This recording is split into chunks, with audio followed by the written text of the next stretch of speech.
Boa noite.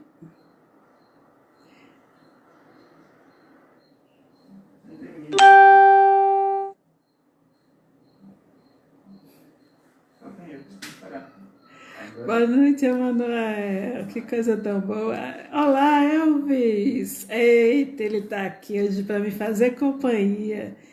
Esse é meu amigão do peito. Beijão bem muito pra tu também. Boa noite, Nandali. Olá, pessoal. Que coisa tão boa, que oportunidade. Olha, o nosso convidado já está por aqui também. Já vou chamá-lo. Deixa o pessoal se organizar, chegando. E aí hoje nossa live é uma live assim, sabe? Que tem uma estrutura, que tem uma informação super necessária para a gente também saber caminhar, entender um pouco de como funcionam algumas coisas e como funcionam as pessoas. Isso vai ser muito bom da gente ouvir, de quem a gente vai ouvir. Uma experiência muito massa. Boa noite, Alane, Glaucio, Jane Claire. Muito bom você estar aqui, moça. Vai ser muito bom que você vai ver aqui por aqui também. Elvis, um beijo bem grande no seu coração, viu? Gente, olha, vocês estão se cuidando? Vocês estão levando a sério? Glaucio. Elaine, meu amor, que bom que você está por aqui, que coisa tão boa. Espero que todos vocês estejam realmente se cuidando, prestando atenção nas coisas que estão acontecendo, procurando conhecimento, sabe, profundo. Não fica só ouvindo coisas de jornal nacional, essas coisas bem basiquinhas, não. Bora ouvir, sabe, gente que está estudando, gente que está pesquisando. Bora participar de coisas inteligentes, para a gente saber se defender desse momento, que vai para muito além de um vírus, que vai para muito além de situações noticiadas aí diariamente por pessoas que às vezes só estão replicando a ideia de alguém que não está realmente pensando na gente, né? Então, bora lá se informar, conhecer como funcionam as coisas, as pessoas, as profissões. Hoje nós vamos ter acesso, né, a uma das profissões assim mais desejadas, mais,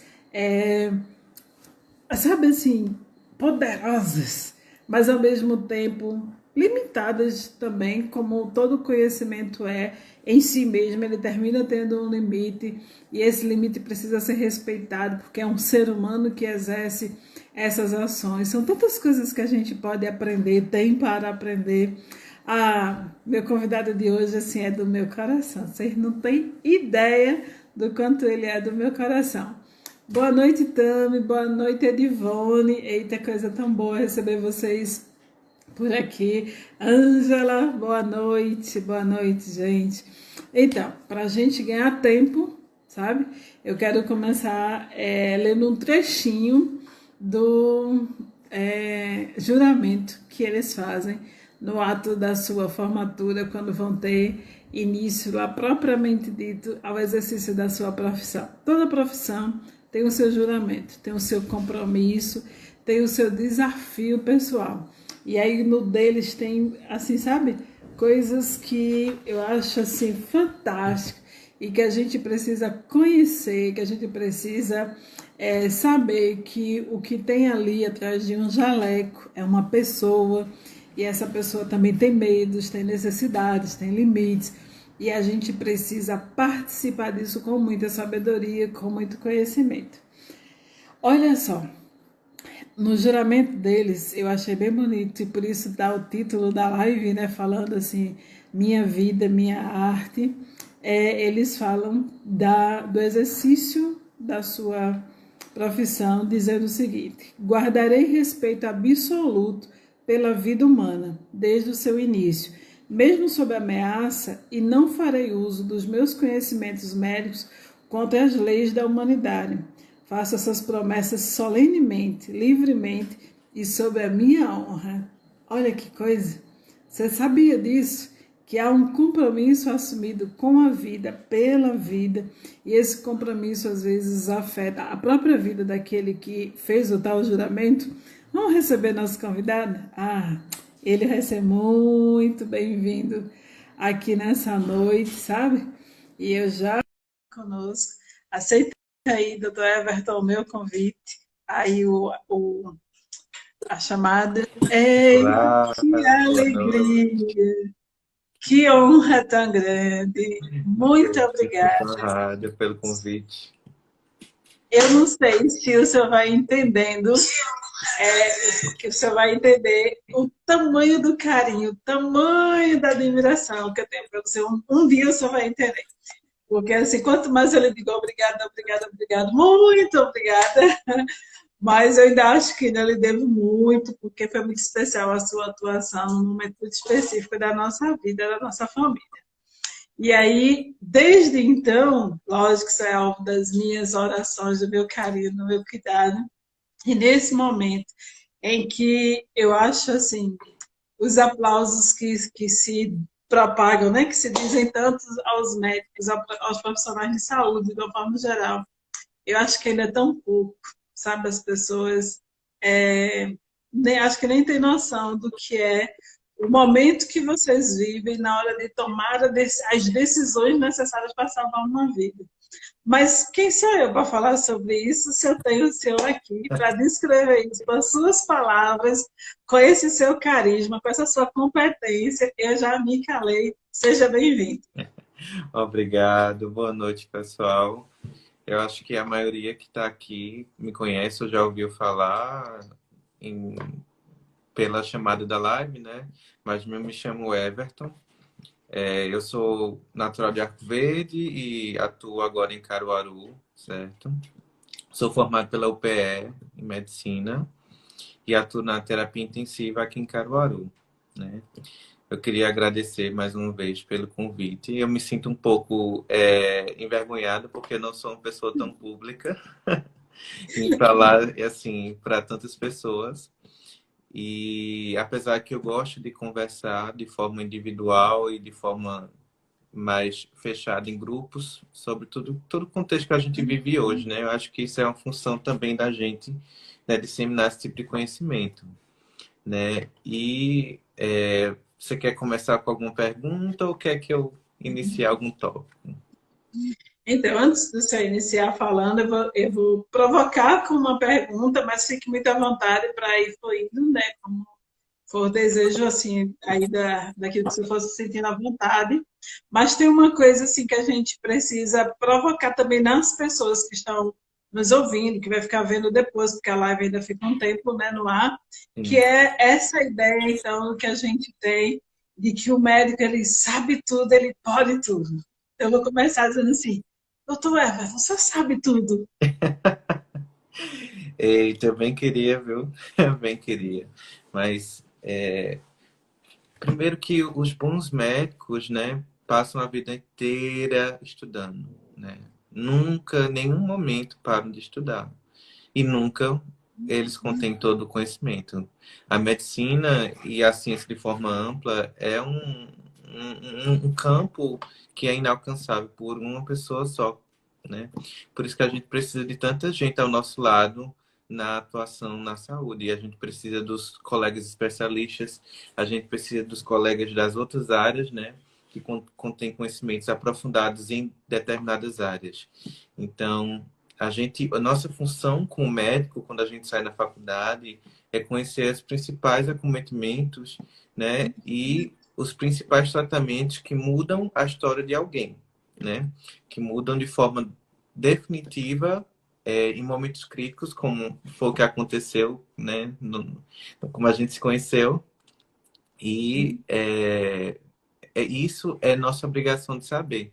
Mas os conhecimentos, né, as minúcias, a gente vai aprendendo com os anos, com os estudos, né, e com os colegas. E com o próprio paciente, claro. Sim. Eu estava lendo esses dias a respeito dos protocolos. Eu fiz um desses cursos que o Ministério da Saúde está fornecendo online para a questão do coronavírus. Por trabalhar também na saúde, precisava me empoderar de algumas coisas. E lá nos protocolos, ele vai desdobrando umas ações que chegam exclusivamente no médico. E aí ele estava falando sobre essa coisa do entubamento, da respiração mecânica, e é muito cheio dessa palavra, protocolo, protocolo, protocolo, e ele vai dizendo como se o autor do protocolo fosse estar lá na emergência na hora, e ele não vai estar, né? Ele vai dizendo quem deve fazer o quê e quem deve agir de tal forma. Só pegando o exemplo para situar as pessoas, no plantão que o senhor estava, em que Josanildo, meu esposo, teve a parada cardíaca, se nós fôssemos pelo protocolo, nós teríamos que esperar um médico especialista mais experiente que viesse compor a equipe, tá. E aí a vida às vezes não respeita protocolos, né? A vida ela é urgente. E aí eu queria que o senhor falasse um pouco do que é essa dinâmica do médico diante dos tantos protocolos e do que está acontecendo de verdade ali. O que acontece com o médico, a pessoa que está exercendo a medicina naquela hora? Na hora que ela lembra de todos os protocolos, mas eles não combinam com a realidade. Como é que fica? Pois é uma pergunta difícil, né? Essa é uma pergunta que realmente provoca a gente, porque a expectativa que se cria no médico tem várias perspectivas, né? Uma perspectiva um pouco como é que eu posso dizer, que não é uma profissão, que é como se fosse um caminho, né? Que de certa forma mas não é vista como sendo uma pessoa humana ali, né? Que pode errar, né? E os protocolos eles vêm para guiar, né? Eles vêm para guiar, mas eles não contêm as nuances de cada pessoa, de cada médico, de cada serviço, de cada paciente que vai ser submetido a esse protocolo.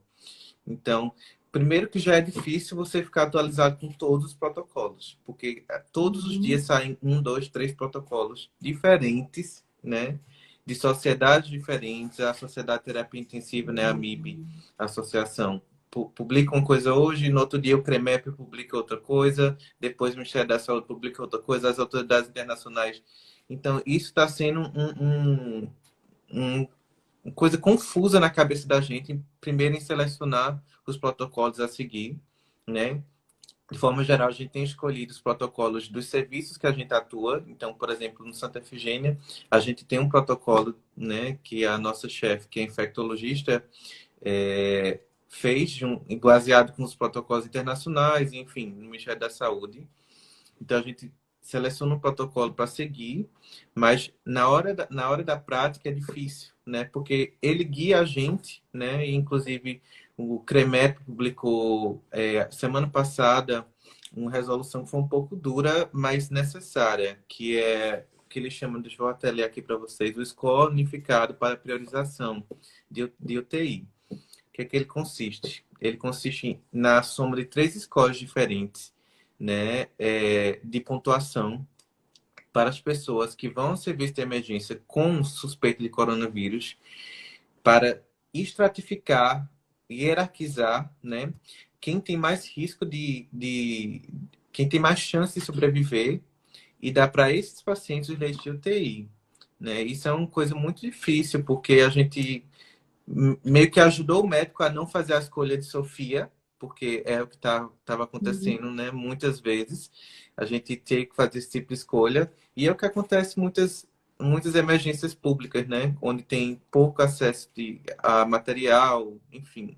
A gente às vezes tem que fazer esse tipo de escolha, e o CREMEP vem tirar um pouco, dividir um pouco essa responsabilidade com a gente, né? Dando uma coisa mais direcionada sobre como determinar quem tem mais chance de sobreviver e direcionar essas pessoas para a UTI, porque a gente já tem hoje aproximadamente 98% de taxa de ocupação do leito de UTI em Pernambuco.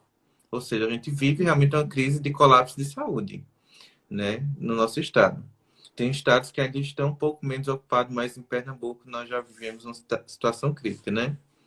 Infelizmente, algumas pessoas ainda não perceberam essa situação. Isso traz um reflexo em você enquanto pessoa.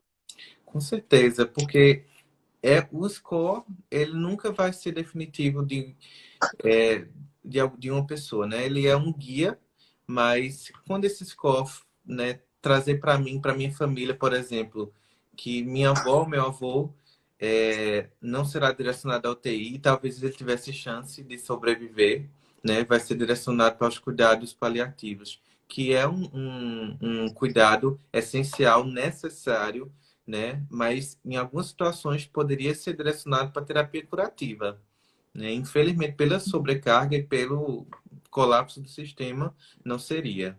Então, é uma coisa muito difícil, né? A gente fazer esse tipo de direcionamento. Mas, infelizmente, foi necessário. Veja, acompanhando alguns profissionais da área de saúde, especialmente a área médica, essa tensão, essa cobrança, esse número limitado dos profissionais, né, e essa sobrecarga que existe, inclusive na própria escala do profissional. A gente tem visto muitos deles adoecendo, dando entrada no afastamento, precisando ficar em situação de benefício mesmo, né? Porque Uhum. emocionalmente não suporta mais assim, a atenção diária do que é uma policlínica, do que é um posto de saúde, do que é um hospital. E aí a gente fica, muitas vezes a gente já ouviu isso, alguém vai para o médico e o médico não vai porque adoecer, as pessoas falam, como assim o médico está doente? Né? É? E aí a gente faz que esquece que o médico é uma pessoa. E aí a UTI, ser o intensivista, é uma das áreas assim, bem tudo ou nada, né? É bem forte a ação, a atitude exata salva uma vida, ou é um erro ou uma falta de algum equipamento pode trazer um prejuízo enorme. E quando larga, quando acaba o plantão, como é que vai para casa? Como é que já consegue trabalhar isso, de deixar o plantão lá na UPA, no hospital, ou onde for, e ir para casa, assim, sem levar tantos pesos e responsabilidades? É difícil, viu? Algumas vezes eu vou, né, para um plantão que eu sei que vai ser muito difícil e já vou escutando uma musiquinha que vai acalmando um pouco, né? Mas na volta, né, dependendo do que a gente viveu naquilo ali, porque às vezes as pessoas, até eu já escutei algumas vezes de alguns acompanhantes, ah, doutor, como você já vê muita morte, né, você não entende o que é que a gente está sofrendo, né? Mas não é exatamente o contrário. A gente, toda vez que a gente perde alguém, né, por mais que a gente não seja familiar, não seja conhecido, a gente sofre também, né? A gente precisa encontrar aquele limite, aquele limiar quase que inalcançável do que não se apegar de forma a impedir o seu trabalho, ele adoecer, Uhum, e uhum. esse limiar que é difícil de alcançar, né? Mas eu tenho trazido um pouco para mim, isso eu tenho me culpado dos plantões que eu tenho passado e das pessoas que estão, né, realmente muito graves. É difícil não trazer para casa essas angústias, né? E porque quando chega em casa a gente vai para o WhatsApp e conversa com outro médico e conversa no grupo da UTI e isso acaba criando uma bola de neve, né? E eu trouxe até um dado para vocês sobre um estudo publicado agora esse mês no JAMA, que é um grande revista de medicina internacional, certo? Ele foi publicado, foi feito um estudo com os profissionais de saúde, 1.200 profissionais de saúde lá da China, de Wuhan. Dentre eles, mais ou menos 493 médicos e 764 enfermeiros. E observaram que mais de 50% desses profissionais de saúde apresentaram sintomas de ansiedade. Mais de 50%. Mais de 44% apresentou sintomas de depressão. E alguns de insônia, né? Aproximadamente, alguns não, 71% sintomas de insônia. Que isso eu tenho vivido e eu nunca tive insônia. Algum desses dias eu venho tendo insônia que tenho lidado de uma forma diferente, mas realmente eu tenho sentido isso, né? E isso também reflete outro dado que tem uma revisão sistemática publicada em uma revista aqui brasileira sobre burnout, para quem não conhece, é a síndrome de esgotamento profissional, que é Uhum. quando, basicamente, o indivíduo que pratica aquela profissão, né, e viu que na área médica, os médicos que estão mais predispostos a ter burnout são intensivistas. Em primeiro lugar, são os intensivistas, né? Talvez pelo nosso ambiente, né, de trabalho e toda a pressão, enfim. E isso está, com certeza, refletindo na qualidade de vida, né, de todos os profissionais da saúde. E eles Uhum. perceberam, nesse estudo que foi feito na China, que principalmente as mulheres, as mais jovens e os que estavam na linha de frente eram os mais afetados, né? E isso reflete a nossa conjectura de saúde mental, né? De forma geral. Enfim, está sendo difícil porque só contando um pouquinho da rotina que tenho feito, né? Em casa já é uma mudança, né? Toda a questão de o que trazer do hospital para cá, o que entra, o que não entra, como entra, né? Toda a questão de etiqueta, de montar uma área suja, né? Quando eu vou para o hospital, todo o processo de paramentação, que é difícil, porque, de forma geral, a gente troca de roupa, mantém uma máscara cirúrgica, mas não mais que isso. Mas agora a gente tem que colocar, né, todo o avental impermeável, uma máscara N95, que é uma máscara que aperta muito aqui, que eu acho que você já viram alguma foto de pessoas marcadas, né? Porque Sim, realmente marca sim. muito, aperta demais. Aí bota outra máscara por cima, quando vai atender, coloca um protetor facial, luvas, enfim, todo um processo. E apesar disso, já tem estudos mostrando que, mesmo com toda essa paramentação, a gente ainda tá suscetível a ser infectado. Em alguns procedimentos invasivos, viram que tem aerossóis que chegam na orelha, que não está protegida, caem para o pé, né? Ou seja, a gente não está 100% protegido, né? Ou seja, a gente está num ambiente de insalubridade que, de certa forma, é uma escolha que a gente está fazendo, como você leu um trecho para a gente do nosso juramento, né? Que a gente está Uhum. reafirmando todo dia nosso juramento, indo para esses plantões, porque é um plantão que realmente arrisca a nossa vida, né? Principalmente das pessoas mais velhas, de profissionais médicos que estão sendo obrigados a trabalhar, principalmente aqui em Caruaru, que a prefeitura está reduzindo o salário, né, infelizmente, dos profissionais de risco que não estão em condições de ir, né, infelizmente. Meu Deus. E aí a gente era essa a minha próxima pergunta, é esse o outro panorama que eu queria abordar. Na verdade, as pessoas só estão vendo, não sei se por desinteresse, se por pouco acesso à informação, as pessoas só estão vendo o vírus, a questão é, saúde. Mas existe um panorama político enorme, mundial, atrás de toda essa situação. Coisas difíceis de serem faladas, futuro que se desenha de uma forma completamente diferente. A gente até percebe que alguns profissionais não conseguem, inclusive, se enquadrar num novo momento, nem pensar no que vem pela frente, para trazer dentro do seu próprio juramento, dentro da sua própria dinâmica de vida e prática profissional, ele trazer esse compromisso. Ele é todo tensionado por uma esfera política enorme. Existe uma conjuntura financeira de dominação do mundo de ideias e coisa e tal, e a gente tem que olhar para uma pessoa e ela responsabilizar vida e morte em cima de um só profissional e nem sabe como aquele profissional está encaixado nessa dinâmica toda. É difícil, né?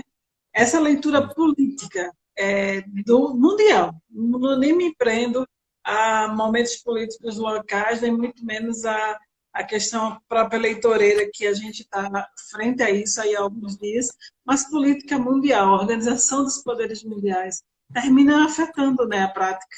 Uhum. Com certeza. E isso, na sua fala, eu pego um ponto positivo do nosso sistema, que é o SUS, né? E hoje eu, mais do que nunca, né, sempre defendi, né? Temos que defender o SUS, porque o reflexo, né, dos sistemas dos países que não têm um sistema de saúde unificado, né, público, como os Estados Unidos e alguns países na Europa, é o colapso, né? Apesar de todos os problemas do nosso sistema público, nós temos um sistema que está conseguindo combater, na medida, né, possível até o momento, o coronavírus, né? Isso é um ponto que talvez tire o Brasil de um catástrofe maior se a gente não tivesse ele, né? Então, hoje eu estava ouvindo uma live de um pessoal, que eu não vou citar os nomes agora para não ficar fazendo propagação aí de umas situações, mas eles falavam disso, de o quanto o Brasil hoje ele está como alvo mundial de tantos interesses por causa dessa riqueza que ele tem natural, a nossa natureza é extremamente farta, rica, e ela aqui em si plantando tudo dá, né? Então assim, o Brasil tem essa produtividade natural, mas também esse potencial de que muitas vezes foi diminuído, negligenciado nos nossos pesquisadores, nos nossos estudos. A gente vê um massacre bem grande em cima das pesquisas, dos investimentos em cima das universidades, e agora, de repente, num momento como esse, a gente até está conseguindo ouvir alguns elogios, que ainda não é o suficiente, lógico. Como eu disse no início, os aplausos que estão querendo dar aos profissionais de saúde ainda não é suficiente. E quando eu ouço uma notícia dessa, que os profissionais da área de frente, de risco, estão indo trabalhar sabendo que vão receber menos, que vão ter menos recursos. Então, assim, aí é que eu entendo que os aplausos não servem mesmo, assim, não, né? São só publicidade, mas a gente precisa, então, pensar que nessa live se dizia isso. O ataque em cima do Brasil, o ataque em cima do que o Brasil está tentando fazer, é justamente para que ele não tenha essa força de dar essa volta por cima, de se destacar no cenário mundial, e a gente podendo, todos os profissionais, assim, todo mundo quer, não é fama, exercer a sua profissão com sucesso, alcançando os êxitos, né? Porque acho que a alegria do médico, eu vi a sua alegria no dia que você reencontrou a Josenil de espanto, né? Dizer assim, por falar nisso, né? Peraí, só um pouquinho. Josenil, por favor. Alegria e espanto em vê-lo, porque era o sucesso do seu trabalho. E, assim, isso é algo que a gente diz assim, é a nossa alegria. Eu vou deixar você se alegrar só um pouquinho. Boa noite, meu amigo. Boa noite, tudo bem? Tudo bem? Como é que tá esse coraçãozinho? Tá aqui ainda. Eu fico muito feliz de vê-la assim. Pois é, e eu vi, assim, apesar de eu estar arrasada no dia da parada dele, de ter sido assim, tem sido, mas naqueles dias foram dias assim terríveis, de noites emendadas muito ruins, e ter tido aquele momento foi horrível, mas uma coisa que me ajudou muito foi o senhor ter tido a paciência de vir me explicar em detalhes, de ir comigo lá na Sala Vermelha, apesar da cena não ser bonita, do estado não ser agradável, mas o senhor foi lá comigo mostrar, explicar, falar, esperar eu chorar, esperar eu me recompor, sabe? Mas isso não está no protocolo, né? Isso o senhor extrapolou o protocolo daquela noite, e aí é o que faz tanta diferença.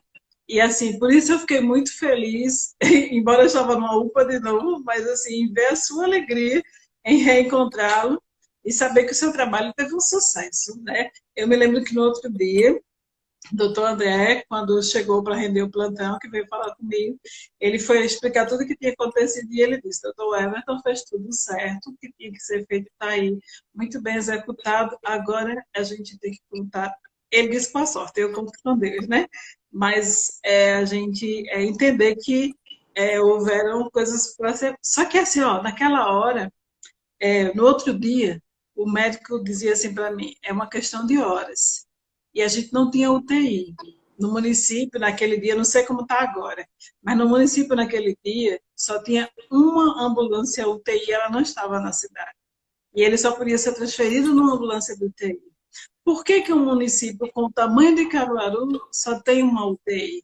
Por que que o outro médico o médico que foi com a gente, do Manuel Afonso até o mestre Vitalino, teve que arrancar praticamente o material, o equipamento da sala vermelha do Manuel Afonso para botar na ambulância para poder Joselino chegar lá no Hospital Mestre Vitalino. O que é isso? Que números são esses que, politicamente falando, geram verbas tão, que não consideram a realidade de um município do tamanho de Caruaru e nem respeita o próprio limite do profissional?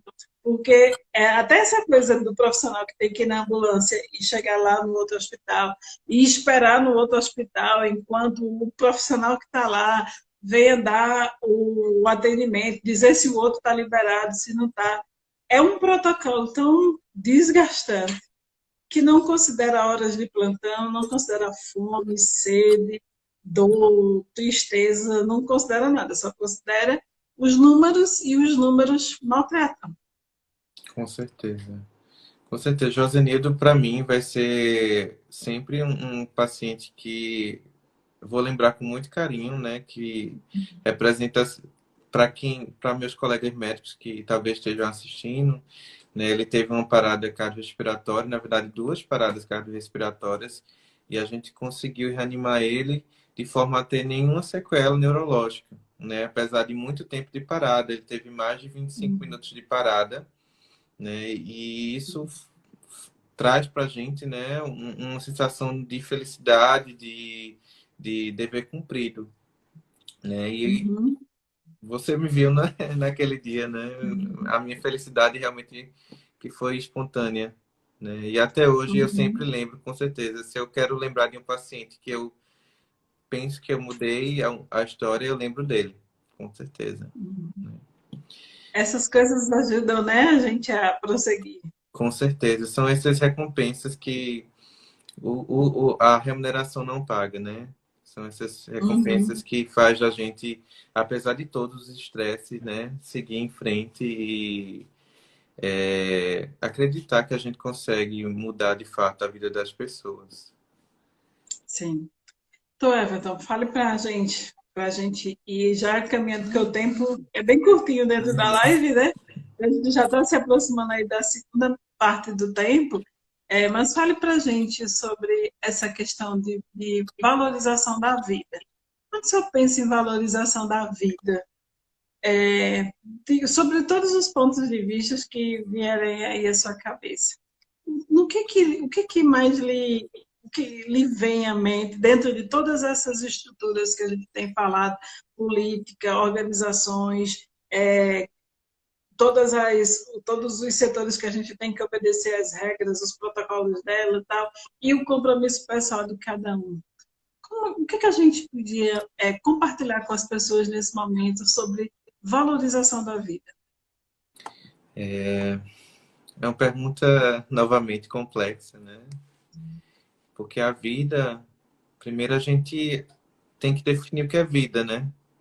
E essa definição não é fácil. Essa definição envolve uma vida biopsicossocial, né? Envolve um conceito biológico, né? Que às vezes não é tão fácil de determinar, né? Nenhum biopsicossocial, né? E quando eu falo em vida, para mim, tem que vir paralelo ao conceito de morte, né? Porque infelizmente, a gente tende a negar essa parte do ciclo da vida. Tem até um livro que eu gosto muito, tá aqui, que é um livro de Ana Cláudia Arantes, esse livro, que é A Morte é um Dia que Vale a Pena Viver. É sobre uma médica geriatra que ela faz cuidados paliativos e a experiência dela tem trazido um pouco para mim, para alguns colegas, como enxergar a vida, né, de um ponto de vista de qualidade de vida, vamos dizer assim. Porque às vezes a gente encontra muita resistência quanto a familiares nos momentos de decisões difíceis sobre as diretivas de cuidados.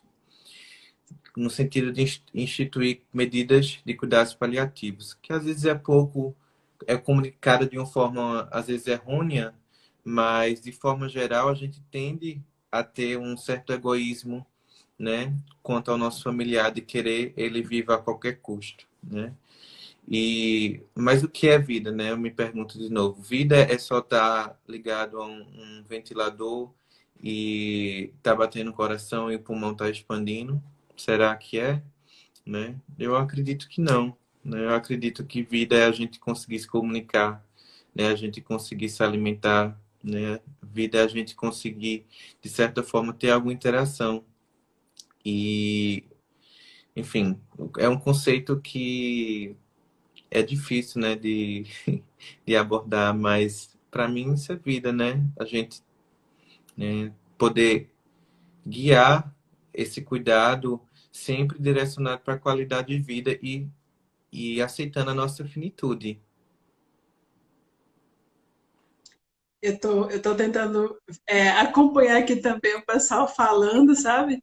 E aí deixa eu ver algumas coisas aqui, só para a gente também interagir com quem está interagindo com a gente. Vida é viver cada segundo como se fosse o último. É o conceito que Farias, Cláudio Gomes está trazendo para a gente.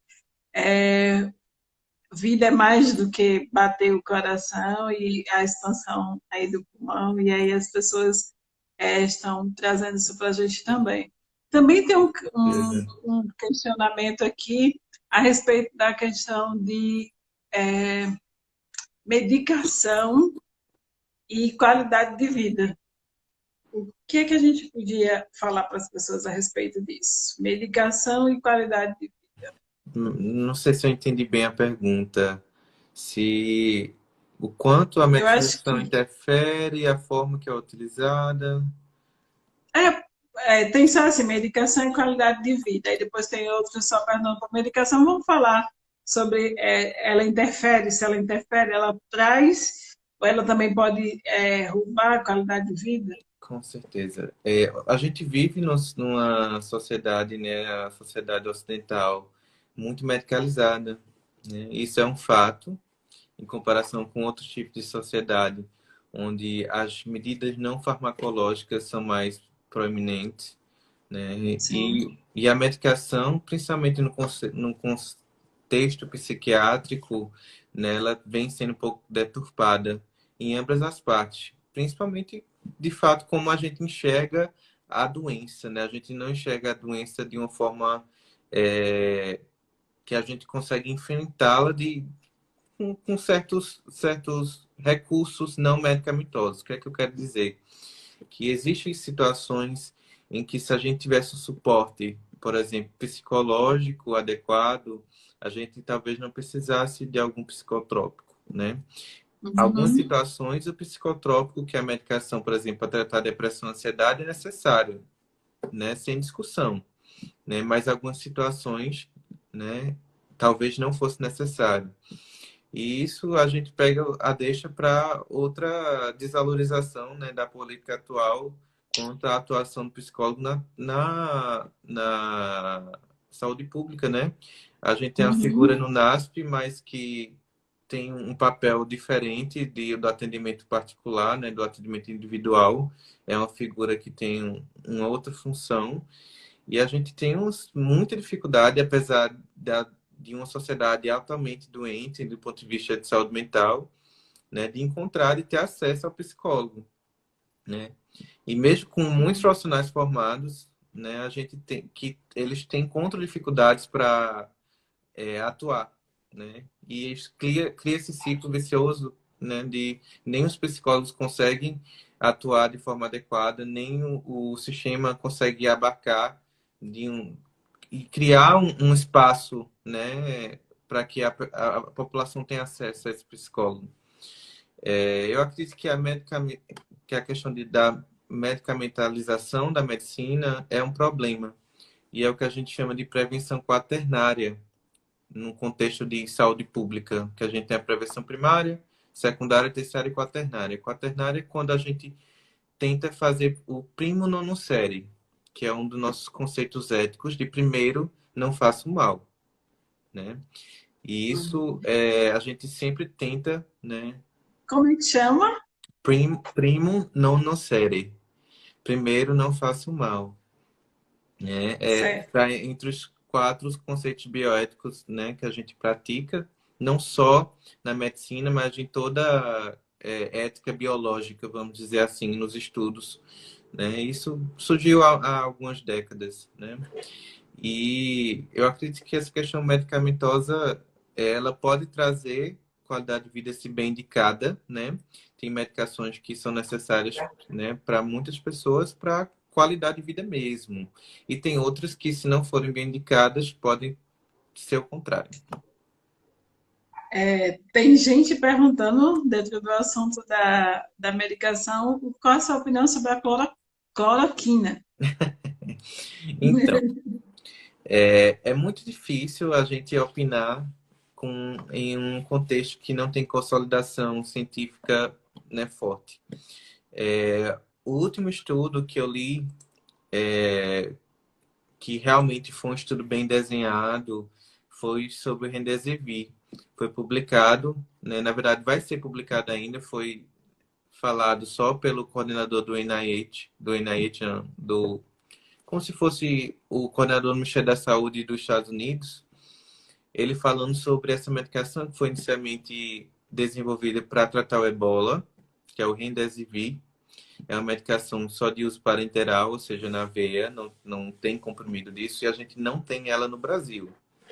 Ela é a única até então que tem alguma eficácia.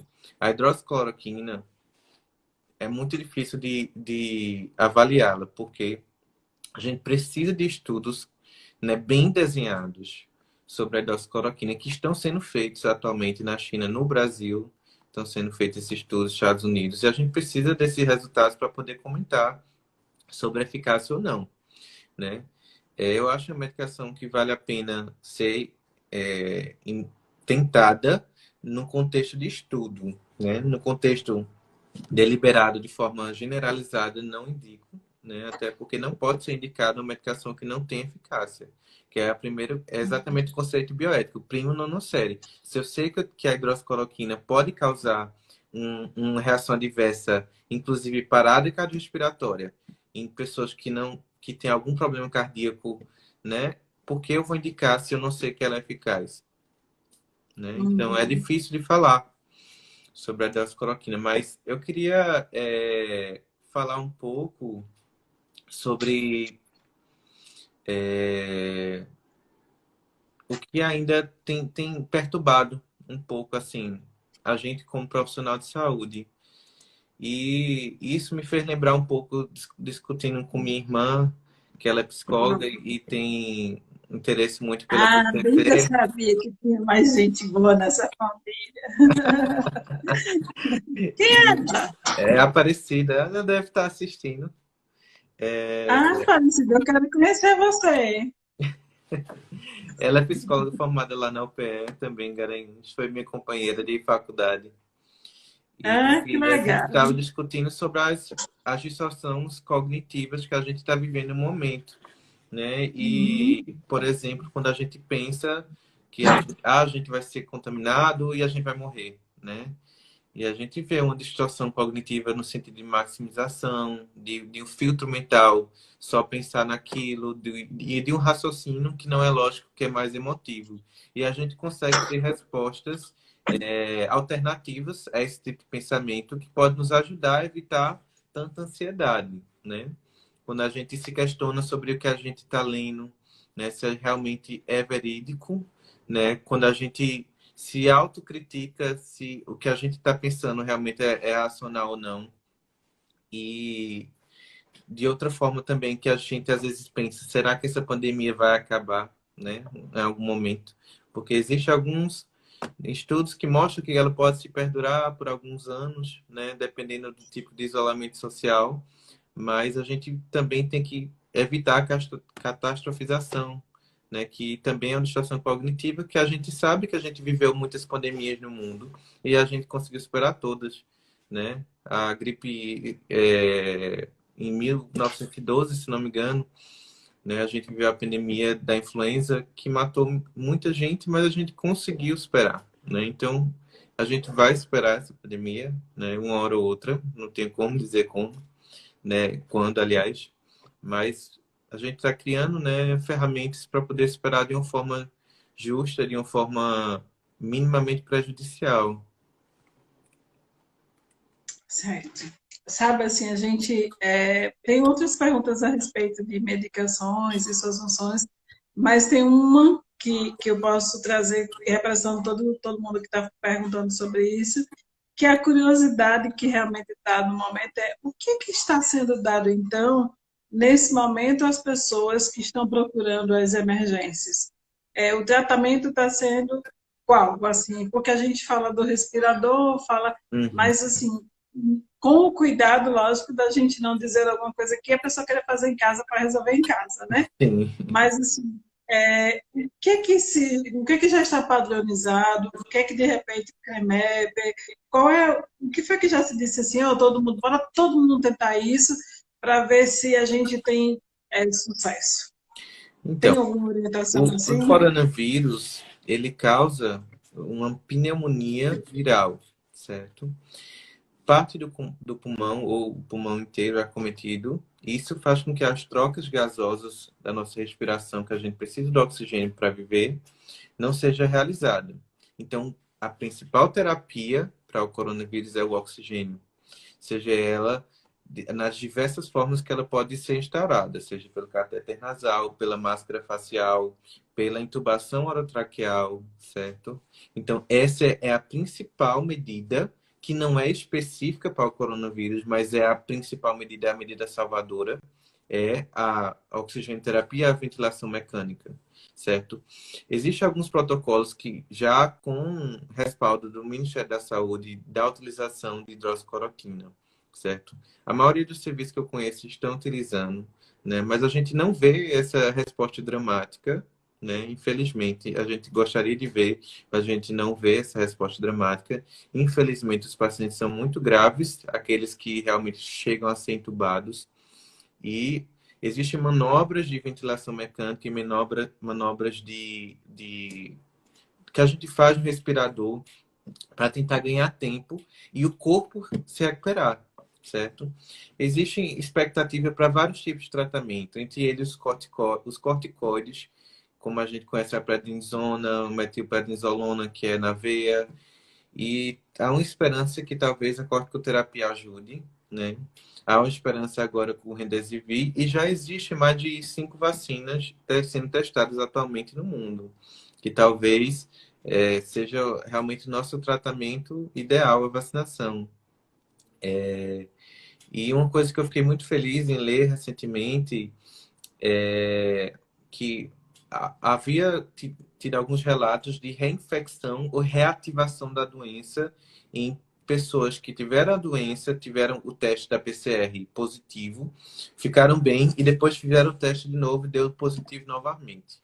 E saiu um comunicado que eu acredito foi da Coreia do Sul, que desses pacientes foram testados, que esses testes que foram realizados depois eram de vírus mortos. Ou seja, essas pessoas não tiveram reinfecção nem reativação da doença. Elas simplesmente estavam eliminando vírus mortos ainda. E isso nos faz acreditar cada vez mais que, uma vez contraindo a infecção, né, a gente tem uma imunidade protetora, pelo menos por algum tempo, que a gente não sabe quanto tempo, né, mas pelo menos traz algum tipo de imunidade protetora. Né? E isso, com o tempo, vai criando o que a gente chama de imunidade de rebanho. Quando mais pessoas se recuperam, mais fica difícil a disseminação, porque existem muitas pessoas que já são imunes, que é o conceito de imunidade de rebanho.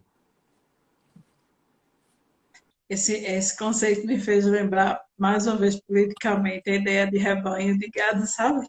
E Eu vi, dos medos que a gente tem. eu vi aqui um comentário sobre o uso de anticoagulante, e sim, a gente tem aplicado isso na prática, o uso da anticoagulação, mas é uma coisa um pouco difícil, porque toda medicação tem seu risco, e especialmente os anticoagulantes, eles têm um risco de sangramento, né? É uma balança do efeito trombótico, que acredita-se que é um efeito trombótico no pulmão, e já tem várias evidências que realmente existe isso, e por isso que a gente tem utilizado na prática, mas o risco de sangramento aumenta muito, né? E tem alguns pacientes que não toleram esse tipo de sangramento, né?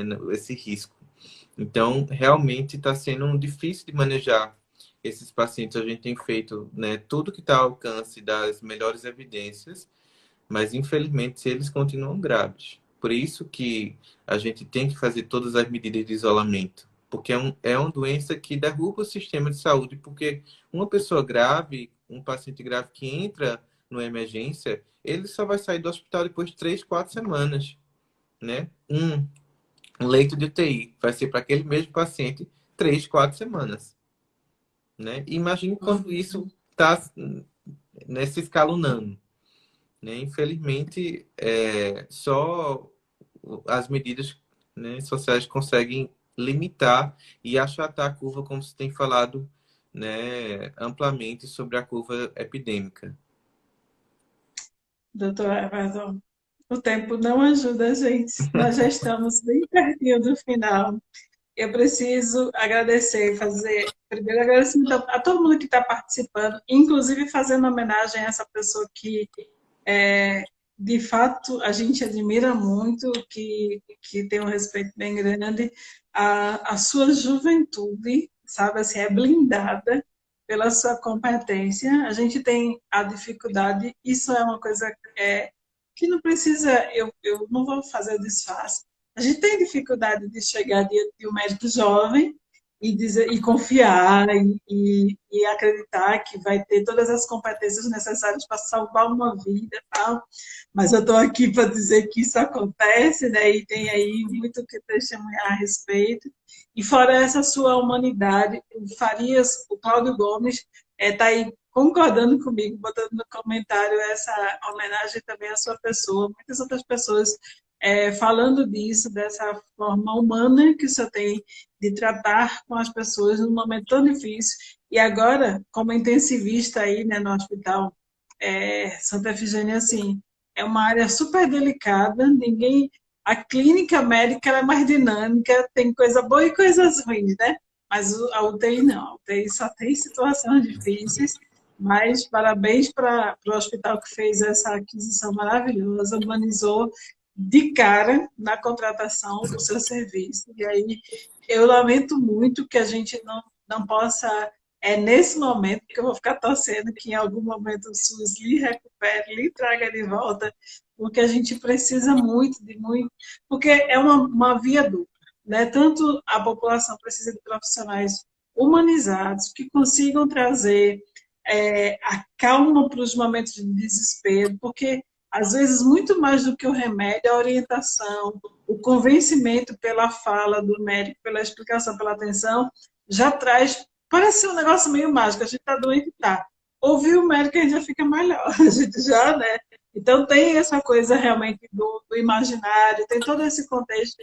E aí, como é bom, como é necessário momentos como esse, para que as pessoas ouçam, porque é uma pandemia, arriscado, mas as pessoas também, eu tenho tido essa impressão, as pessoas estão sem projeto de vida. E aí o desespero da morte bate por causa daquela sensação de, vixe, eu não fiz nada da vida até agora e eu já vou morrer e tal. Sabe, a gente tem muito o que aprender, inclusive com a própria pandemia, mas em contrapartida, na contramão da história, do outro lado, tem um ser humano exercendo uma profissão linda, mas lindas são todas as profissões, eu tenho dito assim. O Gari, ele é tão importante, muitas vezes a gente não dá a ele o devido valor e reconhecimento, porque a gente menospreza, olhando salários, olhando formação acadêmica, olhando tal, quando na verdade a falta dele vai me fazer uma falta, inclusive na saúde, enorme.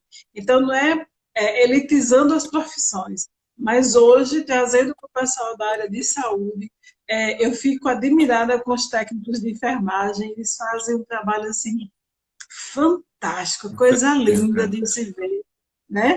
E aí a gente fica aqui o registro do muito obrigada a todos os técnicos de enfermagem, o que vocês fazem é incrível. Eu queria só interromper também para agradecer toda a minha equipe, né, que eu adoro trabalhar com a equipe de enfermagem, fisioterapeuta e fono e toda a equipe médica de onde eu trabalho, que são realmente uma equipe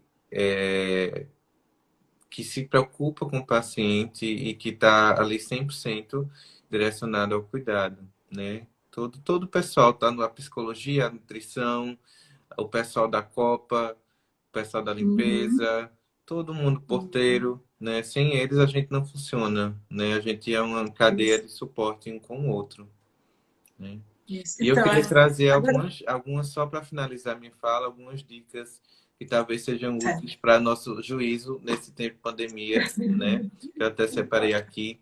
Uma delas seria evitar excesso de informações indevidas, principalmente em horários indevidos, que a gente precisa estar informado, com certeza. É necessário nesse momento a gente estar informado, mas a gente precisa saber filtrar o que a gente vai ler, o que é que a gente vai assistir, porque isso pode trazer para a gente muita ansiedade se a gente passa o dia todo ali olhando, lendo e toda hora lendo, principalmente na hora de dormir, né? Isso traz para a gente ansiedade. Então, uma dica é a gente evitar, principalmente nesses horários, né? Outra dica seria caracterizar esse momento de isolamento social como um momento de se conectar com pessoas que às vezes a gente não tem tanto tempo, né, e disponibilidade para conectar e não vê a quarentena como isolamento social, como uma solidão, mas sim, né, como distanciamento que vai ser temporário, né? E, claro, evitar a inatividade. O ócio é péssimo, né? A gente precisa, para ler alguma coisa, a gente precisa praticar a espiritualidade, né? Seja ela de sua forma de meditação, de religião, enfim, de leitura. Isso é importante na vida da gente, né? E é isso que eu tenho para dizer para vocês. Muito obrigada, muito obrigada. Que nós temos, assim, que essa turma lá da UPE tem, assim, muitos, o Everton tem muitas especialidades e a gente agradece sempre o seu carinho, sua atenção, o seu trabalho, né? Porque o seu trabalho é o que faz uma diferença bem grande e na sua pessoa, a todos os médicos que nesse momento estão nessas frentes de batalha, todas as equipes, porque a equipe não é só o médico, como o senhor bem descreveu, tem toda uma equipe de profissionais que estão nas frentes de batalha e que nós possamos realmente dar para vocês um devido aplauso, não nas palminhas, mas nas atitudes do relacionamento, nas atitudes de entender as políticas públicas e tentar melhorar algumas coisas e defender as coisas da forma correta. Muito obrigada, Deus lhe abençoe, isso é muito especial para a gente. Gente, muito obrigada a todo mundo que acompanhou a gente. Beijão para todo mundo. Deus abençoe a todos. Até mais, doutor Everton. Beijo. Tchau.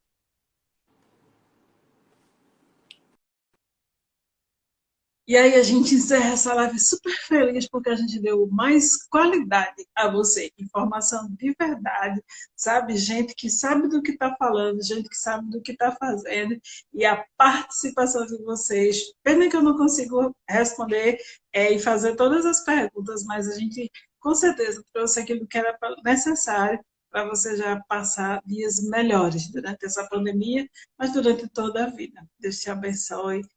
Cheiro grande e até a próxima, viu, gente?